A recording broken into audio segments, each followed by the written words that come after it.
Alhamdulillahi Rabbil alamin, wassalatu wassalamu ala ashrafil anbiya'i wal mursalin, ala sayyidina Muhammad, amma ba'd. Ең бірінші біз әлемдердің Раббысы болған Алла Тағалаға шексіз мақтау айтамыз. Екіншіден, сүйікті болған пайғамбарымызға салауат айтамыз. Құрметті мына біздің конфессияаралық қарым-қатынастарды талдау және дамыту орталығының, былай айтқан Инстаграмда көрермендері, бүгін сіздермен осы парақша арқылы кездесіп отырмыз. Бүгінгі біздің тақырыбымыз бұл ислам бірлік және ынтымаққа шақырады деген тақырыпты біздер қойдық. Неге десеңіздер, өйткені ислам діні қазір уақытта мына бәрімізге белгілі мына уақиғалардан кейін, өкінішке орай біздің елдегі болған мына қаңтар уақиғалардан кейін, әрине қазір уақытта біз енді өзіміздің бірлігімізді, ынтымағымызды, татулығымызды жеке көрсетуіміз керек және оны баяндауымыз керек. Және ең маңыздысы, осындай қиын болғаны уақытта, сынды болған уақытта, сынақтан өтіп жатқан кезде адам баласы әрине бірлікте, ынтымақта болу керек. Өйткені бірлік болған жерде Алланың берекесі болады, Алла Тағаланың жақсылығы болады. Егер өкінішке орай ол елде, ол мекенде, ол жерде бірлік болмайтын болса, ондай болса ешқандай тірлік болмайды, ешқандай береке болмайды, ешқандай даму болмайды. Және ең жаманы, Құдай сақтасын, елдің келешегі болмайды. Ең бүгінгі біздің тақырыбымыз бұл ислам діні бірлікке және ынтымаққа шақырады деген тақырыбын алдық. Неге десеңіздер, өйткені бұл адам баласы, біздер бір нәрсені естен шығармауымыз керек. Мұсылман адам баласы қандай болу керек, қандай бағытта ұстану керек, және өзінің еліне, өзінің отанына, өзінің жеріне ол опасыздық жасамау керек. Яғни сатқындық жасамау керек, біреуге зиян бермеу керек. Ал бұл неден шығады? Бұл әрине ең бірінші ең соңғы адам баласының, мұсылман болған адам баласының санасына байланысты болады. Өйткені егер адам баласының әсіресе намаз оқитын, дінге бет бұрған адамдың санасы дұрыс болатын болса, уланбаған болатын болса, ондай болса ол біреудің ақысын жемейді, біреудің қарғысын алмайды, біреуге жамандық істемейді. Неге? Өйткені ол Құранды оқыған кезде Құранда Алла Тағала ең бірінші ең соңғы бізді бірлікке шақырады, мейірбандыққа шақырады, бірлікке шақырады, тату болуға шақырады. Біз әрбір кезде сайын мысалы не бар? Адам баласы нәрседен тұрады, жаны болады, екеуінде біздің өмірімізде табу керек. Яғни таза болғаны жан таза болса, ән таза болады. Ал егер ән таза болмаса, Құдай қаласа, сенің істеп жатқан әрбір тіршілігің, әрбір құлшылығың Алла Тағаланың алдында не болады? Ол міндетті түрде қабыл болады. Соны адам баласы не қылмау керек, шығармау керек. Демек, біздің ислам дініміз бірлікке шақырады. Ең бірінші ислам дінін қараған кезде, біздің ислам дініміз жалпы материализмға, экстремизмға, радикализмға қарсы. Яғни, егер сіз Құранды ашатын болсаңыз, пайғамбар саллаллаху алейхи вассаламның, Мұхаммед пайғамбарымыздың өмір баян оқитын болатын болсаңыз, ондай болса, ол жерде сіз басқыншылықты емес, дінді үгіттеу, дінді насихаттау, халыққа имандылықты жеткізу, жастарды дұрыс жолға бастау, күнә жұмыстан сақтану, шайтанның арбауынан беріліп кетпеу. Яғни, былай айтқанда, жанымызге, тәнімізге байланысты болған барлық нәрсені Құран кәрім не қылды? Қамтып алып кетті. Сондықтан да қамтып алып кеткен кезде, енді жамандықты біздің дініміз қолдамайды, қорғамайды, және оған шақырмайды. Біздер соны білуіміз керек. Өйткені сен мұсылмансың ба, намазыңды оқисың ба, былай айтқанда сен жаманшылыққа бармайсың. Неге? Өйткені ислам деген сөзінің өзінің мағынасы ең бірінші ол бейбітшілік деген, ол мейірбандық деген, ол жақсылық деген, ол кішіпейілдік деген. Өйткені мысалы бір-бірімізге амандасқан кезде біздер не дейміз? Айтамыз, ассаламу алейкум деп айтамыз, араб тілінде айтқан кезде. Сосын қосамыз, мысалы, ва рахматуллахи ва баракатух деген сияқты. Яғни Алланың сізге сәлемі болсын, және мейірбандығы болсын, және Алланың берекесі болсын деп біз басқа кісіге тілейміз. Яғни мұсылман болған кісіге тілейміз. Енді басқа бір діннің өкілі бізге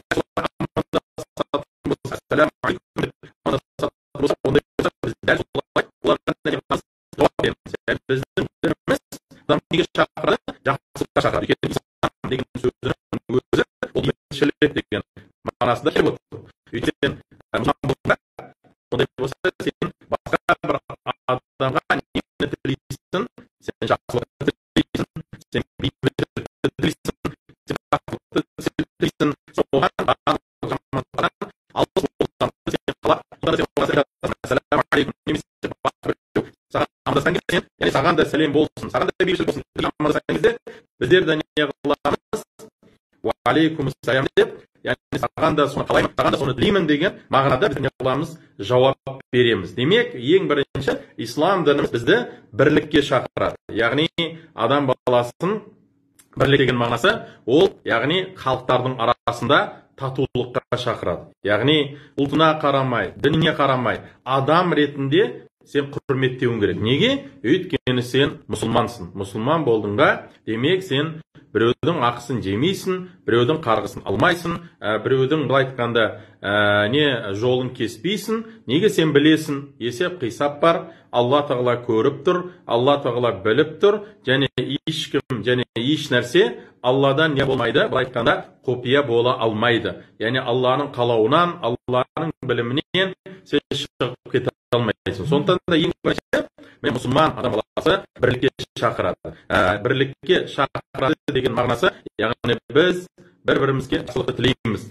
Жақсылықты тілеген кісі, бейбітшілікті тілеген кісі, ол оған не қылады? Мейірбандық көзімен қарайды. Қатыгездік көзімен қарастыру емес, немесе оны өлтіру мақсатында емес, керісінше оған жақсылықты тілейсің. Неге? Өйткені ол адам баласы, тіпті мұсылман болмаса да, сен оған не қыласың? Былай айтқанда жақсылық істейсің, мейірбандық жасайсың, оның ақысын жемейсің, оны бөлмейсің, оны былай айтқанда не шектемейсің. Неге? Өйткені Алла тағала өзі көріп тұр, Алла тағала біліп тұр. Енді Алла тағала біздің Құран кәрімде бірінші демек амандасқандан бастап біздің исламның терміні бұл жақсылыққа шақырып отыр ма?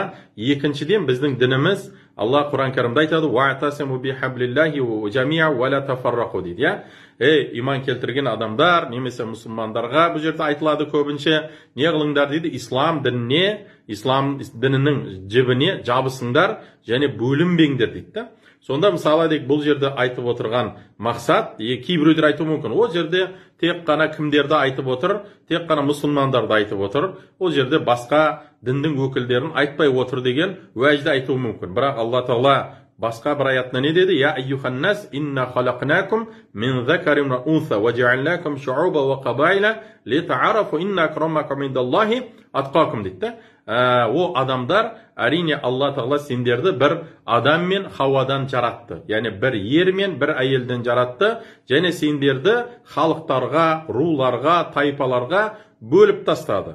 Ұлттарға бөліп тастады. Сосын не дейді? "Инна акрамакум индаллахи атқакум" дейді. Әрине Алла тағаланың алда ең мықты болған, ең Аллаға жақын болған кім дейді? Яғни тақуа болған кісі дейді. Яғни тақуа деген Алла тағаланы жақсы көреді, біреудің ақысын жемейді, жоғарыда айтылған сияқты, және не қылады? Бұл айтқанда жаны мен тәні мен Алланы жақсы көрген кісі, біреулерге зиян бермейтін кісі, бұл тақуа кісі болып табылады. Яғни Алланы жақсы көресің бе? Демек Алланың мейірбандығынан үмітің бар, бірақ Алланың қаһарынан сен не қыласың? Міндетті түрде қорқасың. Өйткені Алла тағала не көруші, естуші. Демек біздің екінші ислам дініміз жалпы адамдарды бірлікке шақырады. Оған аят, міне ислам дініне жабысыңдар деді. Енді басқа діндер ислам дініне жабыспайды ғой. Оларға айтамыз: "Ва ла тафаррақу", ондай болса бөлінмеңдер. Өйткені сен осы елде өмір сүресің бе? Алланың сызығы мен тағдыры мен осы мекенге, осы жерге келдің бе? Демек сен бөлінбеуің керек. Яғни былай айтқанда осы елде өмір сүріп жатқан соң, осы елдегі басқа діннің өкілдеріне, басқа ұлттың өкілдеріне сен былай айтқанда не шыдамдылықпен, көзқараспен жасауың керек. Бірақ сонымен бірге өзіңнің дініңді сен ұстануың керек. Ода тұрған шәрсес жоқ. Демек, пайғамбарымыз саллаллаху алейхи вассалам былай айтқанда мұсылмандарға да дінді уағыздаған кезде, енді пайғамбарымыздың өмір баянына мысалы келтіретін болсақ, ол кісі не қылды? Мысалы дек бай мен кедейдің арасында, құл мен қожайынның арасында, еркек пен әйелдің арасында ешқандай айырмашылығы жоқ екендігін баяндады. Өйткені ең бірінші леп пен ислам дінін қабылдағандар арасында мысалы құл болды, Билал деген Хабашидан келген, Эфиопиядан келген құл пайғамбарымыздың азаншысы болды келешекте. Немесе байлар болды, Осман ибн Аффан сияқты, Абу Бәкір Сиддық, мысалы сахабалар сияқты. Солардың арасын пайғамбарымыз не қылды? Қосты. Яғни сен байсың ба, кедейсің ба, былай айтқанда бастықсың ба, қарапайымсың ба, еркексің ба, әйелсің ба, жассың ба, кәрісің ба, Алла Тағаланың алдында айырмашылығы жоқ. Өйткені айырмашылық немен болады? Тек қана жақсы жұмыстар істеумен. Міне, пайғамбарымыз саллаллаху алейхи вассалам сол Меккедегі болған жағдайды егер біздер алып қарайтын болсақ, бұл жерде де не қылды? Бірлікке, ынтымаққа шақырды. Әсіресе мұсылмандарды және әрине басқа діннің өкілдеріне, яғни сол кезде басқа діннің өкілдері деген кезде ол жерде тек қана мына кәпірлер өмір сүрді, және кішкене христиандар болды. Солармен де пайғамбарымыз не қылды? Бұл айтқанда жамандық істеген жоқ, қастандық істеген жоқ. Бұл айтқанда оларға бір ақыларын жеп, немесе оларға бір зұлымдық жасаған жоқ. Ал енді үшінші кезең Жарені дінімізде бұл әрине пайғамбарымыздың саллаллаху алейхи вассалам мысалы уағыздарын үшке бөлетін болсақ, ең бірінші құпия болды, сосын ашықса болды, сосын үшінші кезеңде пайғамбарымыз не қылды? Мәдина деген қаласына көшті. Мәдина деген қаласына көшкен кезде ол жерде де пайғамбарымыз ол жердің мысалы Мәдинада ең бірінші мұсылмандардың арасын басын қосты. Басын қосқан кезде мысалы Мәдина қаласының негізгі болған тұрғындардың аты екі тайпа болды. Ауса уәл Хажраж деген. Осы екі тайпаның арасын қосты ең бірінші. Сондықтан да Алла Тағала Құран кәрімде айтады: "Фадкуру валя тафаррақу", осы аяттың жалғасында "Вадкуру ниъматаллахи алейкум из кунтум аъдаан фааллафа байна қулубикум фаасбахтум би ниъматихи ихуана" дейді. Және Алла Тағала айтады: Құдайдың сендерге берген неғметін естеріңден шығармаңдар дейді. Ол қандай неғмет? Сендер бір-бірлеріңе жау болдыңдар, бір-бірлеріңе жамандық істедіңдер. Яғни Алла Тағаланың қалауы бойынша аллафа байна қулубикум. Яғни Алла Тағала сендердің жүректеріңді қосты. Фасбахтум би ниъмати ихуана. Сондықтан да сендер Алланың берген неғметімен бір-біріңе не болдыңдар? Туған, туысқан болдыңдар. Яғни бір-бірлеріңе бауыр болдыңдар деп Алла Тағала бізге баяндап беріп отыр да. Демек, пайғамбарымыз салсам ең бірінші Мәдина қаласына келген кезде осы бірліктің нышаны, бірліктің белгісі немен бастады? Ең бірінші мұсылмандардың басын қосты. Мұсылмандарды енді Құран кәрімде Алла Тағала ең бірінші осы Ауса мен Хажраждың басын қосты, ислам дінін қабылдағасын. Ал енді екіншіден Меккеден Мәдинаға көшіп келгендерді Алла Тағала мұхажир деді, көшіп келушілер, қоныс аударушылар. Ал енді Мәдинада өмір сүріп жатқандарды ансар деді.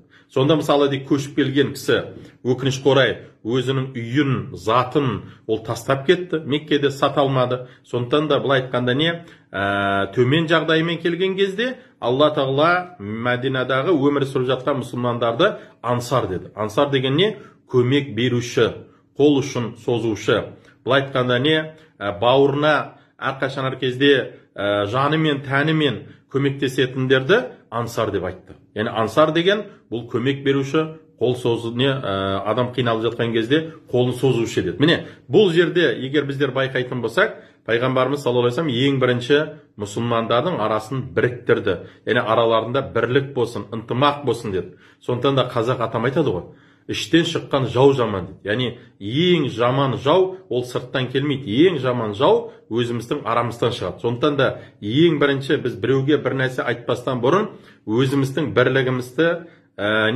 татулығымызды нығайтуымыз керек. Ынтымағымыз мықты болатын болса, Құдай қаласа, Алла берса, ондай болса, біз басқаларға да үлгі ретінде айта аламыз. Біз басқаларға да үлгі бола аламыз. Демек, пайғамбарымыз саллаллаху алейхи вассалам Мекке мен Мәдинаның мұсылмандардың ең бірінші Мәдина қаласындағы болған екі тайпаның мұсылмандардың басын қосты. Сосын одан кейін жалпы Мекке мен Мәдинаның арасындағы болған мұсылмандардың басын қосты. Ал енді одан кейін пайғамбарымыз не қылды? Бұл айтқанда сол Мәдина қаласында өмір сүріп жатқан басқа діндің өкілдерімен не қылды? Бұл айтқанда келісім шартқа отырды. Оны тарих келтіреді, не деп келтіреді? Сульхул Мәдина дейді. Яғни бұл Мәдинаның келісімі деп келтіреді. Немесе кейбір жерлерде оны дейді, яғни Мәдина қаласының ең бірінші конституциясы деп біздер келтіреміз. Әртүрлі атаулармен атайды. Сонда ол жерде 56 баптан тұрады бұл келісім. Сонда 28-і мұсылмандарға байланысты болды, 27-сі басқа діннің өкілдеріне байланысты болды. Сонда мұсылман не істеу керек басқа діннің өкілдерімен деген сұраққа.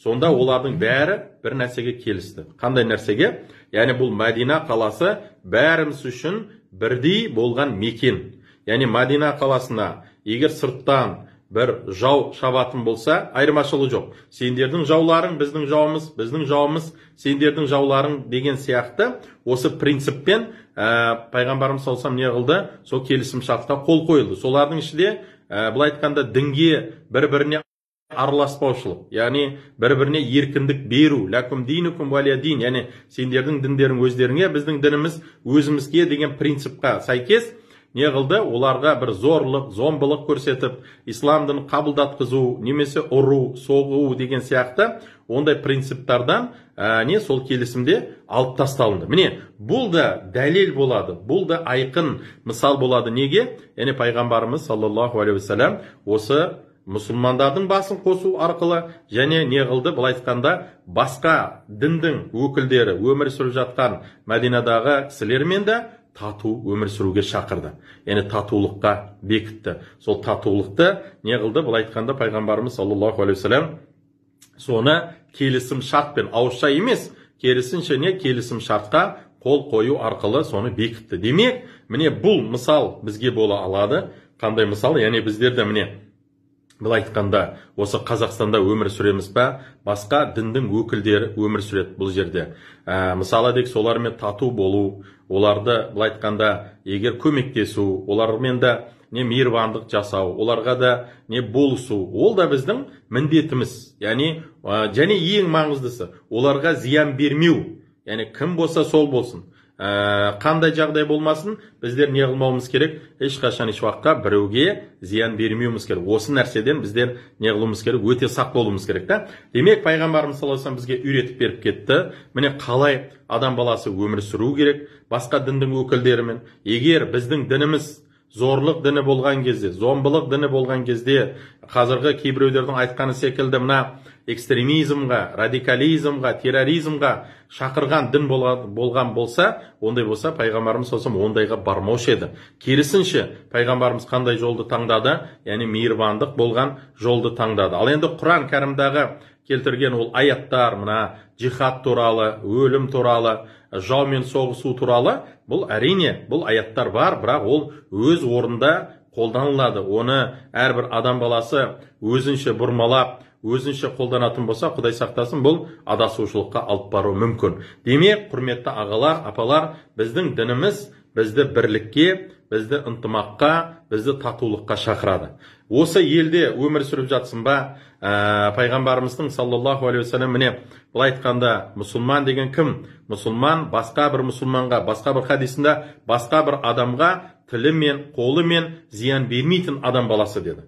Өйткені егер сен мысалы осы елде өмір сүріп жатқан соң, егер осы елдің бірлігін, ынтымағын, татулығын қалайтын болатын болсаң, ондай болса өзгеруді өзіңнен баста. Егер сен өзгеруді өзіңнен бастайтын болсаң, осы нәрселерді оқып, иншалла зерделеніп қарайтын болсаң, ондай болса сені ол тек қана жақсылыққа алып барады, жамандықтан қайтарады. Сондықтан да біздер мына әртүрлі бүлікшілерге беріліп кетпей, сыртта отырған былай болып жатыр, олай болып жатыр, ананы бүйтейік, мынаны сөйтейік деген бұлардың мақсаты, Құдай сақтасын, бұл елдің бірлігін кеткізу, елдің ынтымағын шашу. Ал бұл бізге Құдай сақтасын ол керегі жоқ. Отты жағу жеңіл, бірақ отты өшіру өте қиын болады. Сондықтан да біз осы біздің дініміз бізді бірлікке шақырады, ынтымаққа шақырады, татулыққа шақырады. Яғни біреуге зиян бермеудікке шақырады, біреудің ақысын жемеудікке шақырады. Міне біздер осы принципті, осы негізді ала отырып, өзімізге иншалла бір пайдалы болған өнегелерді біз қабылдауымыз керек. Және әрқашан әр кезде Алла Тағалаға мінәжат етуіміз керек. Алла Тағаладан жақсылықты тілеуіміз керек. Дұға еткен кезде әрине біз өзіміздің отбасымызға, балаларымызға, немерелерге дұға етеміз, жақсылық сұраймыз. Сол қатар біз өзіміздің де елімізге береке тілеуіміз керек. Өйткені пайғамбарымыз саллаллаху алейхи вассалам осындай елге дұға еткен кезде ол кісі міндетті түрде саллаллаху алейхи вассалам не сұрайтын болған? Береке сұрайтын болған. Береке сұрайтын болған. Сондықтан да біздер де өз елімізге береке тілейік. Құдайдан жеңілдік тілейік. Өйткені бәріміз бұл дүниеде мәңгілікте емеспіз. Бәріміз Құдайға қайтамыз. Алла Тағалаға барамыз, есеп қисапты береміз. Бірақ Құдай сақтасын, осы елдің бірлігін, ынтымағын кетіруге біз себепші болып қалмайық. Керісінше, бұл бірлікті ұстап тұруға біз себепші болайық, қолдан келгенге шейін. Сондықтан да ислам дініміз міне бізді бірлікке, ынтымаққа, татулыққа шақырама.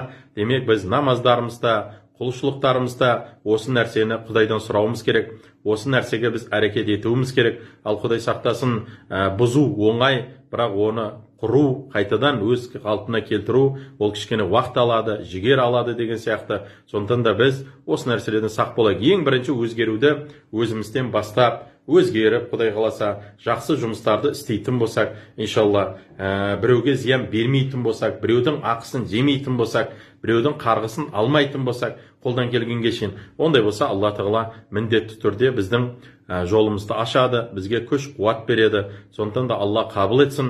Барлықтарыңызды енді бірлікке шақырамыз, ынтымаққа шақырамыз, сабырлыққа шақырамыз. Ең маңыздысы осы елдің бірлігі, ынтымағы мықты болсын.